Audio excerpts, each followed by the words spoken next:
just feeling like I'm just on the outside while the rest of the world moves on, while the rest of the world elevates and moves to the next level, and I have to step back. I have to go back and be held back another chapter. It's been so hard on me mentally, physically, emotionally, spiritually. I feel so drained. So, if there was another woman going through it, I know exactly how you feel. It's There's no toxic positivity that I can put with it, because while I'm going through it, I see all this toxic positivity that's like, yeah, you may be depressed, you may be feeling sad, but this is your time to go as hard as you can. And it's like, how do you go 100% when you feel 0%? You feel 0%, how are you supposed to go 100%?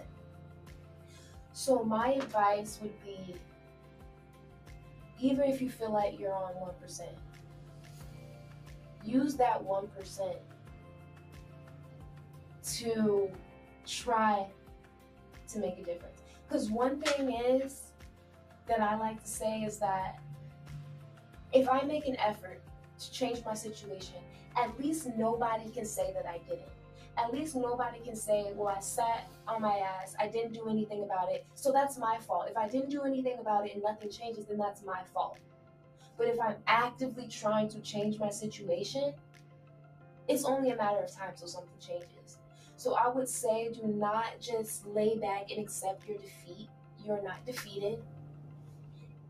And sometimes it may not even be you are the problem. Maybe it's our economy. Maybe it's the job market. Maybe it's capitalism. Maybe it's inflation. Maybe it's Maybelline. I don't know. But try not to be hard on yourself, because I've been trapped in what feels like a negative feedback loop for this entire year. And it's just draining me and literally taking the life out of me. Like, I do not feel like myself anymore.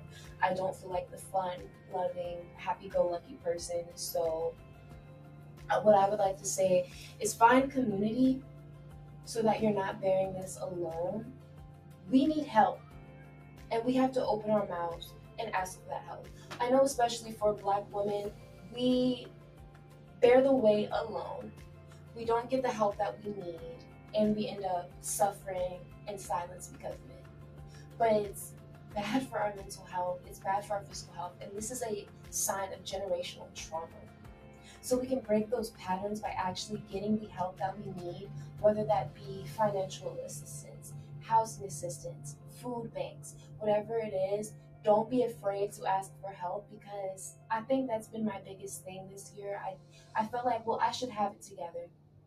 I have a bachelor's degree, I have this, I have that, I did all of these things, I should not be in this place. But we have to accept the reality for what it is, even if it looks ugly. Look in the mirror, even if you're scared of your own reflection, and you just have to love yourself during this process.